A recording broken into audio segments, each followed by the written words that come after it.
जब हम रत्न की बात कर रहे होते हैं और उसकी सफाई करनी है क्योंकि वो मिट्टी में पड़ा था, मैला हो गया है, कीचड़ जम गया है, तो हम कीचड़ की बात ऐसे करते हैं जैसे कि वो कोई बात करने लायक चीज ही नहीं, उसको तो जल्दी से हटाओ फिर देखो कैसे रतन जगमगाएगा। ठीक है ना, बात का लहजा हमारा कुछ ऐसा रहता है। उस पूरी बात में ध्यान कीचड़ पर बहुत ही कम दिया जाता है, सारा ध्यान किस पर दिया जाता है? रत्न पर दिया जाता है। कीचड़ को तो यूं ही 2 कौड़ी की अनावश्यक चीज मान लिया कि जबरदस्ती आकर के इसके ऊपर बैठ गई थी, हट गई, रत्न जगमगाने लग गया। इस प्रकार की उपमा से प्रभावित होकर बहुत लोगों में छवि ये बैठ गई है कि भीतर कोई रत्न बैठा हुआ है, वो रत्न ही आत्मा है और वही असली चीज है, उसी की चर्चा करनी है, वही समस्त अध्यात्म की विषय वस्तु है। सब श्लोक उसी का प्रतिपादन करते हैं और जो बाकी बाहर की हमारी परतें हैं, माने मन और शरीर, वो तो कीचड़ है, उनकी चर्चा क्या करनी भाई। जब आपने रत्न का उदाहरण लिया तो उसमें आपने कीचड़ की कितनी बात करी?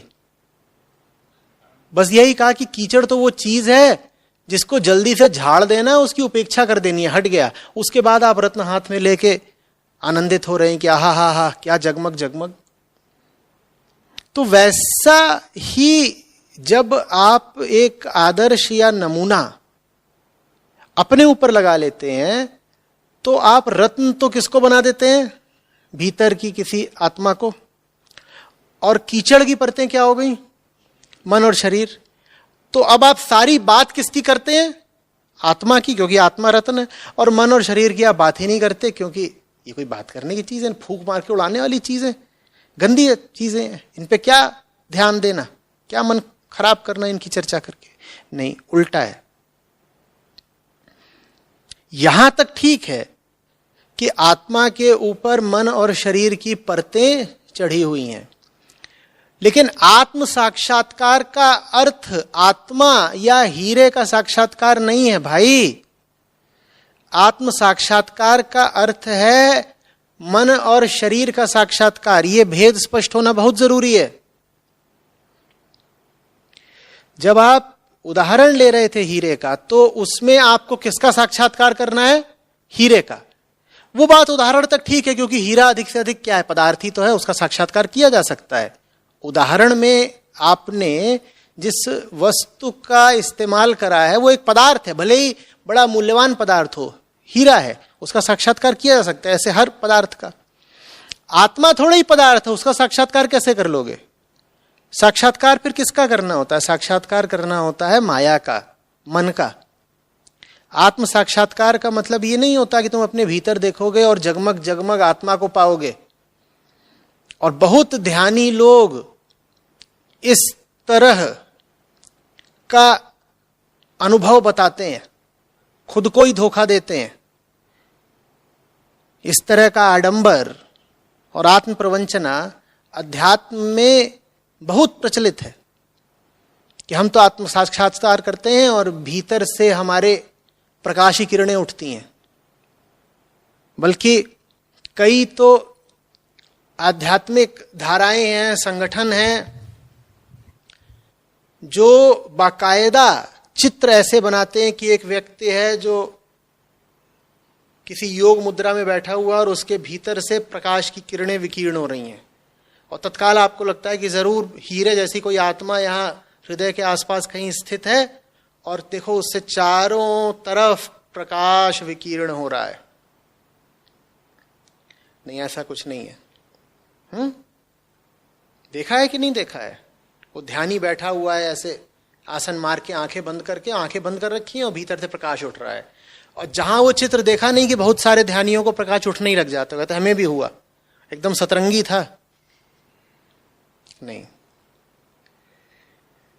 खुद को देखने पर कभी आपको कोई हीरा, कोई रतन दिखाई देने से रहा, जिनको खुद को देखने पे हीरे और रतन दिखाई देते हैं, उनकी तो साधना की अभी शुरुआत ही नहीं हुई।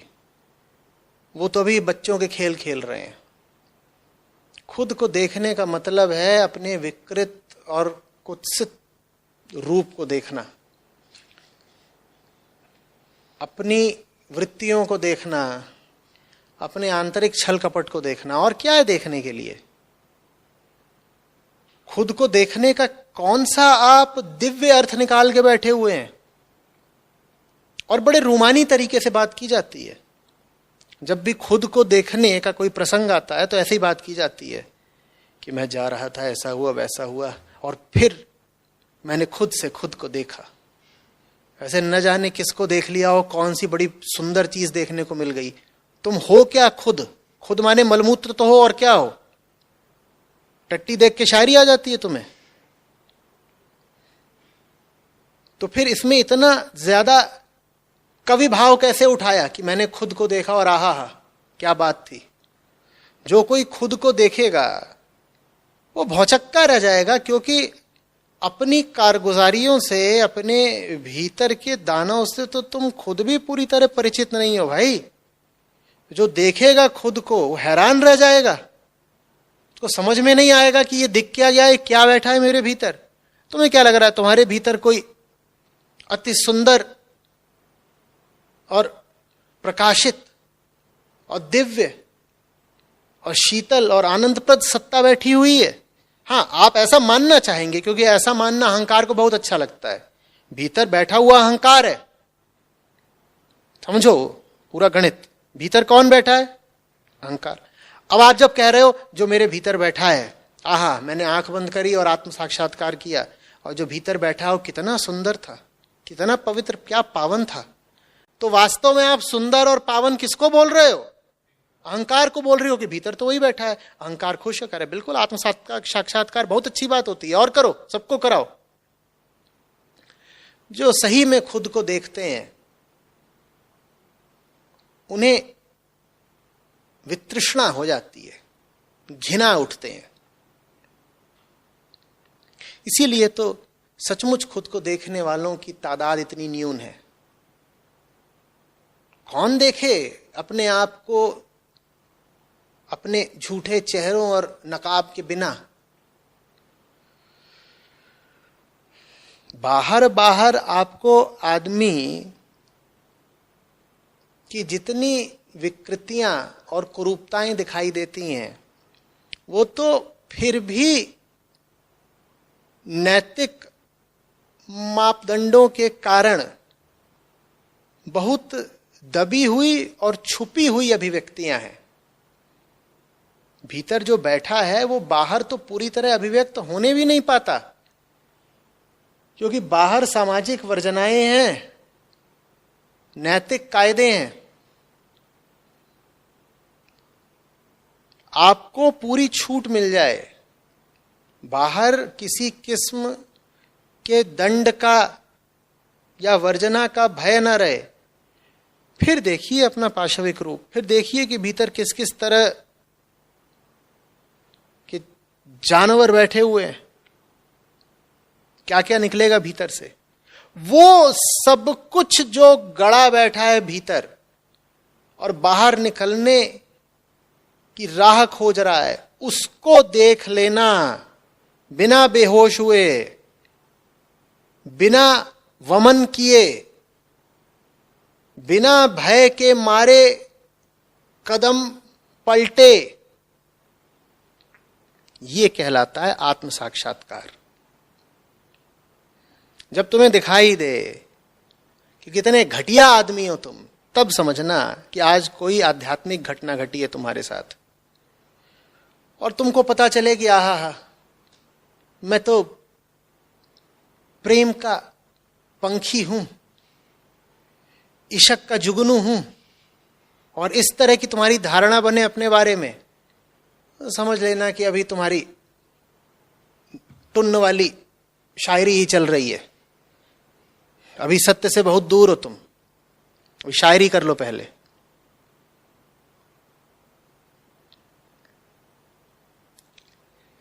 बात समझ में आ रही है?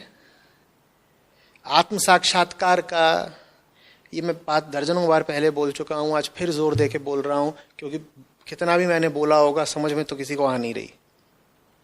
आत्म साक्षात्कार का ये अर्थ बिल्कुल नहीं है कि आप खड़े हो गए, आप कौन है?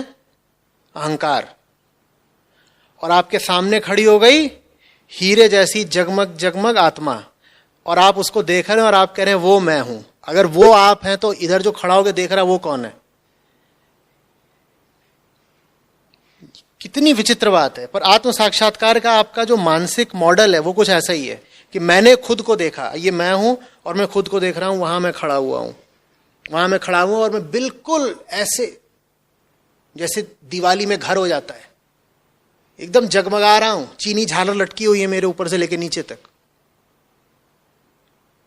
अगर वो तुम हो तो जो देख रहा है वो कौन है? आत्मा का अगर साक्षात्कार तुम कर रहे हो तो साक्षात्कार करने वाला कौन है? ये सब सवाल हम नहीं पूछते क्योंकि बड़ी असुविधा रहती है। सवाल ऐसे पूछने ही नहीं चाहिए। आचार्य जी फंसाते रहते हैं, गड़बड़ सवाल पूछ देते हैं, सारा मामला सुलट गया होता है, ये आकर के बाल की खाल निकाल देते हैं। तभी तो हम इनको पसंद नहीं करते। हमें बिल्कुल पक्का जब भरोसा बैठ जाता है कि हम ही हैं वो झिलमिल झिलमिल आत्मा जो मधुर गीत गा रही है,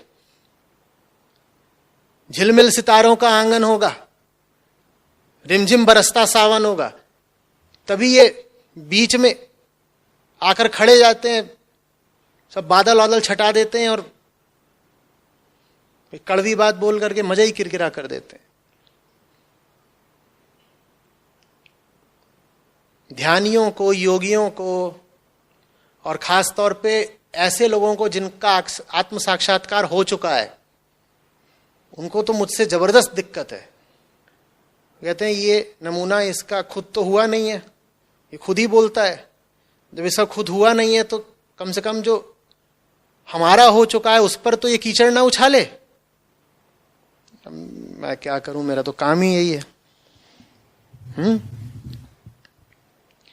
तो आत्म साक्षात्कार में कभी आपको कुछ बहुत अच्छा सा देखने को मिल जाए कि आपने आंख बंद करी और देखा कि भीतर आप ही ब्रह्मा बन के बैठे हुए हैं, तो समझ लीजिएगा कि ये बचपन की किसी फैंसी ड्रेस कंपटीशन का कोई दृश्य अभी बसा हुआ आपके दिमाग में। वो भी घटिया तरीके की फैंसी ड्रेस, ब्रह्मा बने हैं, यहां लगाए हैं एक मुंह, दो मुंह, तीन मुंह, एक आध गिरने को तैयार है, मंच पर ही गिर गया। बात बहुत महीन है। जिस चीज को गौर से देख लिया, हट के देख लिया, एक हाथ की दूरी बना के देख लिया, उससे मुक्ति तत्काल हो गई। इसका मतलब ये नहीं है कि दोबारा बंधन नहीं आ सकता, दोबारा बंधन आ सकता है, पर उस वक्त की मुक्ति पूर्ण है।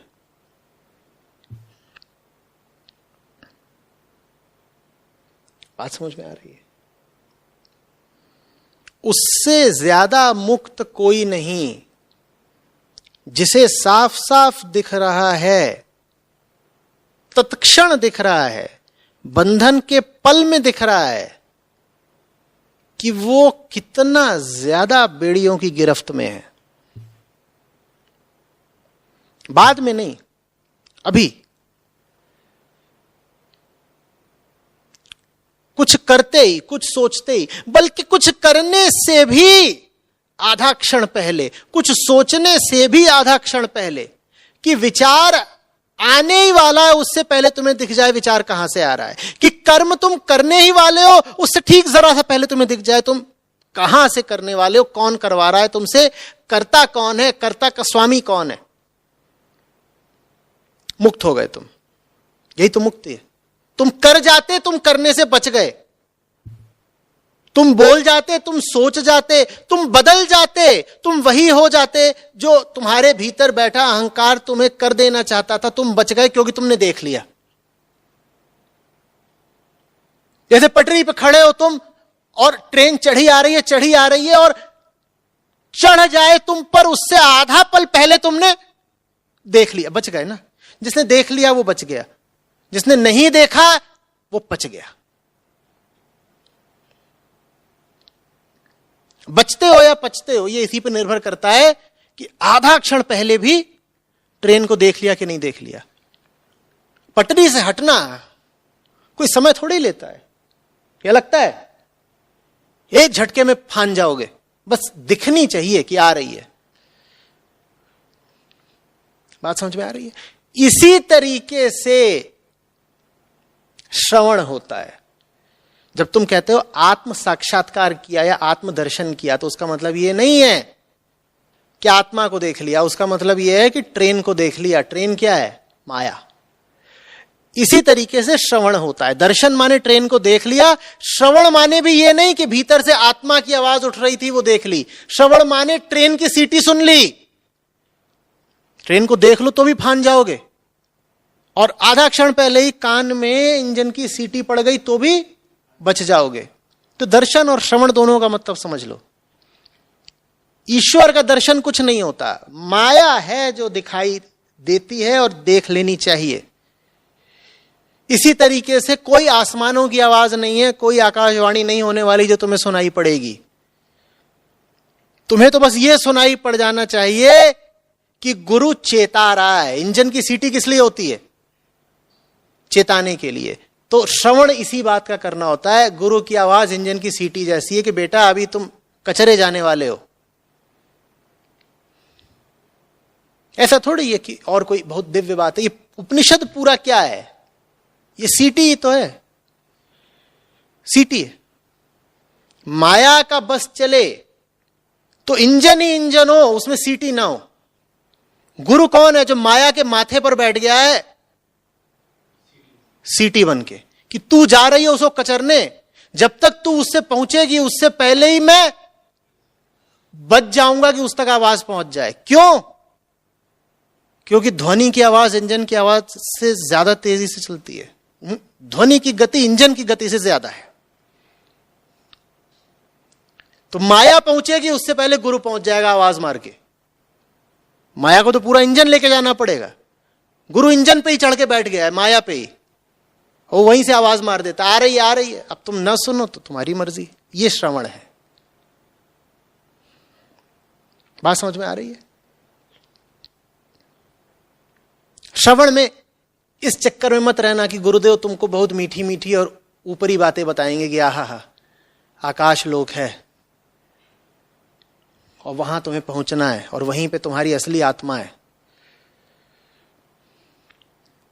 और तुम में और आकाश लोक में जो संपर्क सूत्र है वो तुम्हारी मुंडी से निकलता है, और ऐसे यहां हाथ फेरो तो तुम्हें गड्ढा सा दिखाई देगा और बिल्कुल कमल की नाल है।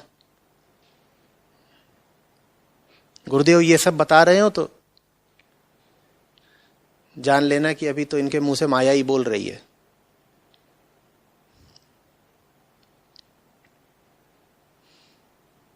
बात समझ में आ रही है? आत्मा का इस लोक में, समय में और स्थान में अस्तित्व नहीं होता। हम माने पड़े हैं कि होता है, यही समझाने के लिए तो बुद्ध को बार बार बोलना पड़ा था। अनस्तित्व, अनस्तित्व, अनात्मा, अनात्मा, अनत्ता, अनत्ता। हम जिन चीजों को बोलते हैं कि हैं, उन चीजों के अर्थ में आत्मा नहीं है बाबा। ये कलम है, ये कलम है क्योंकि इसका आकार है, इसका वजन है, स्थान में इसका अस्तित्व है, इस समय में इसकी मौजूदगी है। जिस अर्थ में ये कलम अस्तित्ववान है उस अर्थ में आत्मा का कोई अस्तित्व नहीं है। बात समझ में आ रही है? तो अस्तित्व फिर किसका है बाबा? माया का। माने जब भी तुम देखोगे तो किसको देखोगे? माया, क्योंकि वही तो अस्तित्वमान है। आत्मा का कोई अस्तित्व नहीं होता। आप कहेंगे ये क्या बात है, हमें तो बताया गया है कि आत्मा मात्र का अस्तित्व है, सिर्फ और सिर्फ आत्मा का अस्तित्व है, अंदर भी आत्मा है बाहर भी आत्मा है। वो बातें हटाओ ना, उनको समझना हो तो अलग से आना कि अंदर भी आत्मा और बाहर भी आत्मा, इसका मतलब क्या है। आत्मा का जब भी उल्लेख हुआ है, वर्णन हुआ है, अधिकांशतः नकार की भाषा में हुआ है। लेकिन तुम नकार की भाषा की जगह विधायक सकार की भाषा का उपयोग करना चाहते हो, तुम नकारने में यकीन नहीं रखते क्योंकि डर लगता है कुछ छूट जाए, कुछ कट जाएगा, तो तुम सकारात्मक भाषा का इस्तेमाल करना चाहते हो। तो तुम कहना चाहते हो वहां भी आत्मा, यहां भी आत्मा, इसकी आत्मा, उसकी आत्मा, इधर भी, दाएं बाएं ऊपर नीचे सर्वत्र आत्मा ही आत्मा। ये सब बाद में कहना, इससे पहले ये कहो कि समय में और स्थान ये दोनों आत्मा से उद्भूत हैं, ये आत्मा में है, आत्मा इनमें नहीं है। कुछ याद आया? श्रीमद् भगवद गीता, हे अर्जुन, ये सब दिशाएं, ये सब भूत, प्रकृति के ये सारे गुण, ये मुझसे हैं और ये मुझ में हैं, लेकिन अर्जुन मैं इनमें किसी में भी नहीं हूं। बात समझ में आ रही है? आत्मा से है सब विस्तार और सारा समय, आत्मा से है, वो आत्मा से है और वो आत्मा में है, पर आत्मा उसमें नहीं है। ये खंभा आत्मा में है पर इस खंभे के अंदर आत्मा नहीं है। और ये बहुत सूक्ष्म अंतर है, जिसको ये नहीं समझ में आया उसकी यात्रा आगे बढ़ेगी ही नहीं।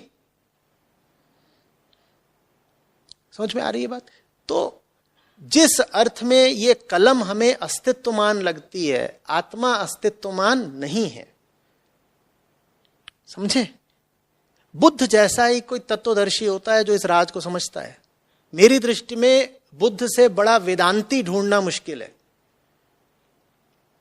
हम कहते यही हैं कि बुद्ध ने तो बहुत मायनों में वेदों का खंडन किया। बात उल्टी है।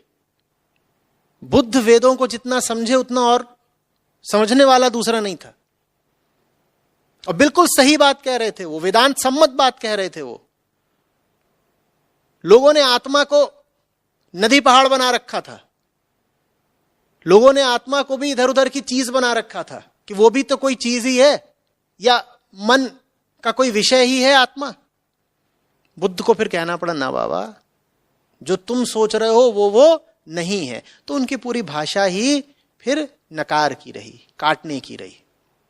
वो बोलते थे मुझे सत्य से मतलब नहीं, मुझे तो असत्य हटाना है। चिकित्सक हूं मैं, स्वास्थ्य क्या होता है स्वास्थ्य जाने, मेरा काम तो बीमारी हटाना है। बीमारी माने यही सब जो हमारी उल्टी पुल्टी धारणाएं। समझ में आ रही है बात?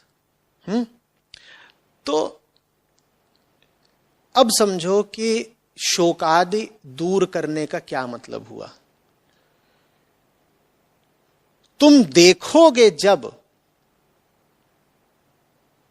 तो जिसको देख लिया उससे मुक्त हो गए।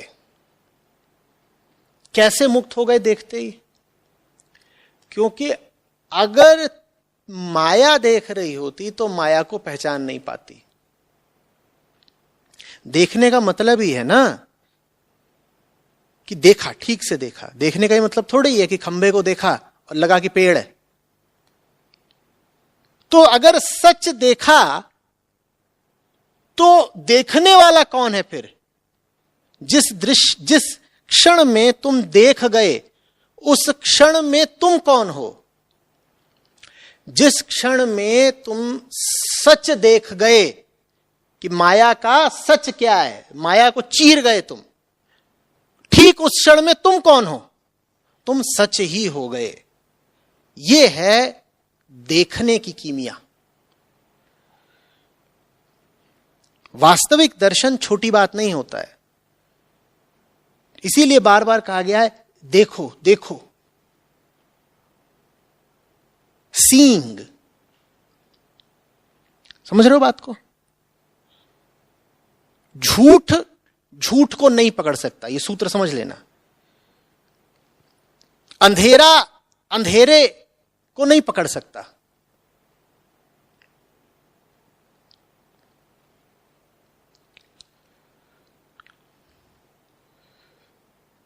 किसी चीज को पकड़ने के लिए कुछ ऐसा चाहिए जो उससे बिल्कुल अलग हो। बात आ रही समझ में? अरे अरे पानी बह रहा है, चलो पानी को पकड़ते हैं, किसका उपयोग करके? पानी का। पकड़ लोगे? पकड़ लोगे? इसको दृग दृश्य विवेक भी कहते हैं। दृग दृश्य विवेक।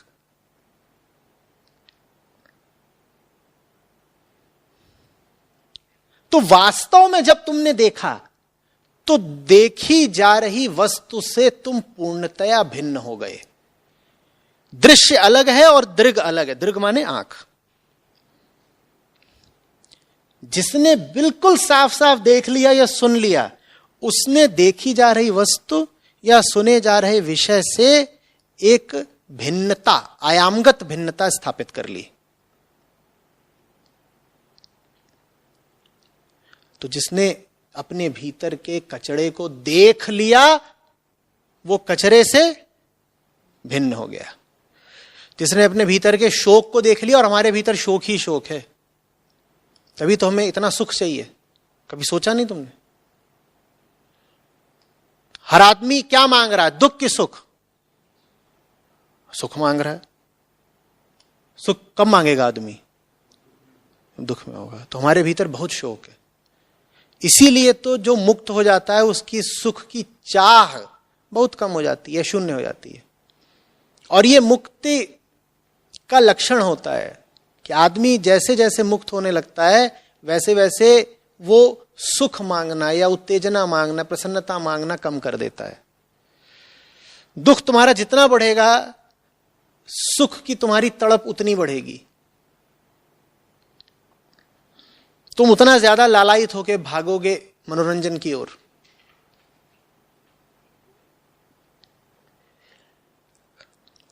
प्रक्रिया सीधी नहीं है। देखा है तुमने माया को और एक हो गए तुम आत्मा के साथ। उल्टा हिसाब मत बैठाना कि आत्मा के साथ एक होने के लिए आत्मा को देखना पड़ेगा। नहीं, आत्मा को नहीं देखना पड़ेगा। आत्मा देखी जा ही नहीं सकती। आत्मा के माध्यम से तुम देखोगे माया को। आत्मा आंखों के सामने नहीं है कि तुम उसे देख लोगे। आत्मा आंखों के पीछे होती है। केन उपनिषद याद है ना? कहां से आ रही हैं आंखें बाहर को जाने के लिए? कहां से आ रही है वाणी जगत में फैलने के लिए? आत्मा बैठी है पीछे, वहां से आ रही है। तो जब आत्मा आंखों के पीछे होती है तब आंखों के सामने की माया को तुम पकड़ लेते हो। और अगर आत्मा आंखों के पीछे है, माया को तुमने पकड़ लिया, तो तुम आत्मा से एक हो गए हो। इस वक्त तुम किसके कहने पर चल रहे हो? आत्मा के। वो तुमको पीछे से अनुशासित कर रही है, प्रकाशित कर रही है। इसी कारण सामने की माया को तुम साफ साफ कह पा रहे हो कि ये माया ही है। और अगर आत्मा आंखों के पीछे नहीं होती तो मालूम तुम्हें कहां दिखाई देती? आंखों के आगे। और आत्मा अगर आंखों के आगे दिखाई दे तो समझ लेना आंखों के पीछे कौन है? माया। और बहुत लोग हैं जिनको आंखों के आगे आत्मा दिखाई देती है। वो कहते हैं सत्य का भी मैं दर्शन करके आ रहा हूं। ये जितने सत्य के दर्शन करने वाले हैं, समझ लेना कि दृष्टा कौन है इनका? कौन है जिसने इनको सत्य का दर्शन करा दिया? माया ने। समझ में आ रही है बात? और जब भीतर माया होती है ना, तो बाहर आनंद स्वरूपा आत्मा को देखना तुम्हारे लिए जरूरी भी हो जाता है। पूछो क्यों? क्योंकि भीतर तो है माया। तुम्हारे भीतर क्या है? शोक, कष्ट। तो आनंद तुम्हें दिखाई ही कहां पड़ेगा? बाहर। भीतर तो है नहीं। तो फिर तुम कहोगे आहा वो रही आत्मा, कितनी सुंदर है, सच्चिदानंद है। बिल्कुल मजबूरी है भाई, दूरी दिखाई देगी बाहर कहीं। आ रही बात समझ में? आत्म साक्षात्कारी वो नहीं है जिसे सत्य दिखता है। आत्म साक्षात्कारी को सर्वत्र पसरा हुआ झूठ ही झूठ दिखता है। लेकिन घबराइए नहीं, झूठ देख करके उसमें वो प्रतिक्रिया नहीं उठती जो आमतौर पर हम में और आप में उठती है। हम और आप झूठ देखते हैं तो हमारी प्रतिक्रिया क्या होती है? हम घिना जाते हैं, कहते हैं झूठ झूठ, गंदा गंदा, कचरा, बदबू देता है। आत्म साक्षात्कारी जब झूठ को भी देखता है तो मुस्कुरा देता है। वो कहता है कि लीला तो ये उसी की है जो आंखों के पीछे बैठा है। तो वाह रे तुम्हारी करतूत। बात समझ में आ रही है? तो उसको झूठ से घिनाना नहीं पड़ता, क्योंकि वो आंतरिक रूप से स्वच्छ है। उसको पता है कि बाहर का जो कचरा है, जो गंदगी है, उसका कुछ अब बिगाड़ नहीं सकते, क्योंकि उसने देख लिया। देख लिया हूं तो मुक्त हो गया हूं, अभी मेरा बिगाड़ थोड़ी कुछ सकता है। हां, जिसका ये अभी कुछ बिगाड़ सकता है मैं उसकी रक्षा कर दूंगा, मेरा कुछ नहीं बिगाड़ सकता। इसका आशय समझते हो?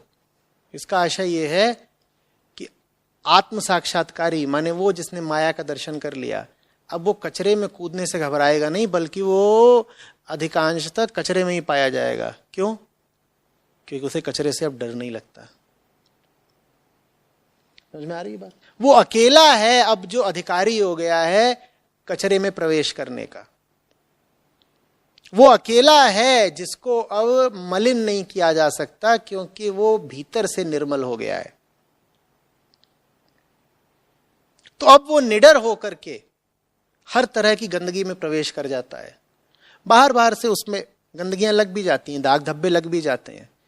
जो मूर्ख लोग हैं वो ये भी कहेंगे कि देखो गंदा तो हो गया, बाहर से गंदा हो गया है, भीतर उसके जो है उसको तुम छू नहीं सकते, वो निर्दोष है बिल्कुल, कोई उसके भीतर विकार प्रवेश नहीं कर सकता। समझ में आ रही है बात? वो एक हो गया है। उसी बात को यहां पर अद्वितीय कहा गया है। अगली बात कही गई है कृतकृत्य हो जाता है। कृतकृत्य माने वो जिसके पास अब कुछ करने के लिए शेष नहीं बचा, उसको कहते हैं कृतकृत्य। जो करना था सब कर लिया, माने जो अपने लिए करना था कर लिया। मेरे पास अब व्यक्तिगत तौर पर करने के लिए कोई प्रयोजन शेष नहीं है, मैं कृतकृत्य हुआ। मेरे व्यक्तिगत कर्मों का बही खाता अब बंद हो चुका है। तो माने क्या? वो कुछ करेगा नहीं। अभी तो हम कह रहे तो कचरे में लौटता है, अभी कह रहे हैं कृतकृत्य हो गया है। ये दोनों बातें एक कैसे हुई? अब उसके बाद यही काम बचा है कि वो कचरे में लौटेगा, अपनी खातिर नहीं, दूसरों के लिए। ये तो अजीब बात। जो अपनी खातिर काम करते हैं खुद को बचाए बचाए घूमते हैं, और जिनको अब अपने लिए कुछ करना नहीं वो कचरे में लौटते नजर आते हैं। आप कहेंगे अजीब बात है, तुझे अब अपने लिए कुछ करना नहीं तो तू इतनी तकलीफ क्यों उठा रहा है? गंदा हो रहा है, यहां कचरे में लौट रहा है, तकलीफ होगी, बीमारी होगी, घाव लगेंगे, गाली और खाएगा, लोग कहेंगे ये आ गया गंदा आदमी। जो कहेगा अब हम और करें क्या, हम तो हो गए हैं कृतकृत्य।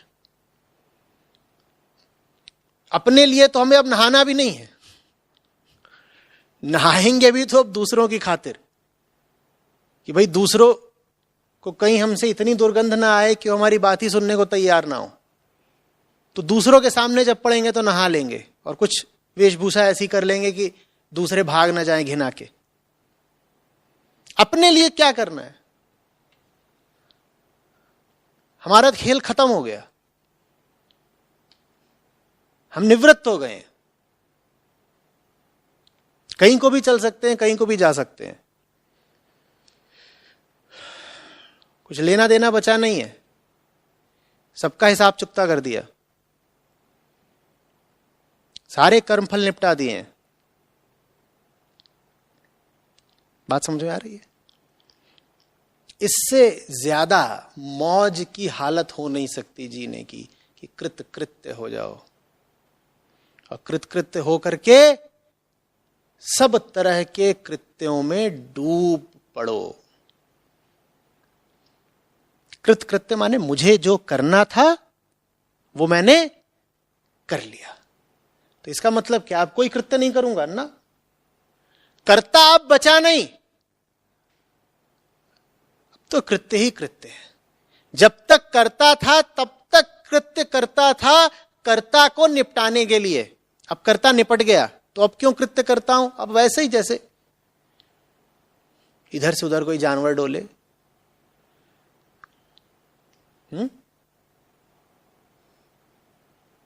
खरगोश आप छोड़ दें यहां हॉल में, इधर से उधर भाग रहा है, कोई उसके पास खास कारण नहीं। खरगोश के पास तो फिर भी हो सकता है कोई कारण हो, कृतकृत्य के पास बिल्कुल ही कोई कारण नहीं होता व्यक्तिगत। जैसे कोई बच्चा हो, वो कुछ नहीं कर रहा, नाच रहा है। अभी ये केवल महाराज के साथ हफ्ते भर पहले उधर पीछे वाले पार्क में गए थे, तो वहां वो छोटी छोटी लड़कियां नाच रही थी। कोई वजह नहीं, कुछ नहीं, ऐसे ही अपना। उनके पास तो मैं कह रहा हूं फिर भी हो सकता है कि कोई वजह हो छोटी मोटी। कृतकृत्य आदमी तो नाचता है बिल्कुल बेवजह, इसीलिए बड़ा खतरनाक होता है वो। अगर उसके पास वजह होती तो वजह का ही इस्तेमाल करके तुम उसको रोक लेते। जिसके पास कुछ भी करने के लिए कोई वजह है, तुम उसकी कलाई मरोड़ सकते हो। वजह माने जानते हो ना क्या होता है? लालच। वजह माने उद्देश्य, कामना। तुम उसकी कामना पकड़ लोगे, कहोगे देख गड़बड़ करेगा तो तेरी कामना मसल दूंगा। वो हाय हाय कर रहा है, तुमने उसकी कामना भींच रखी है ऐसे। कृतकृत्य आदमी के पास कुछ है ही नहीं जिसे तुम भींच सको, वो हवा हो गया है।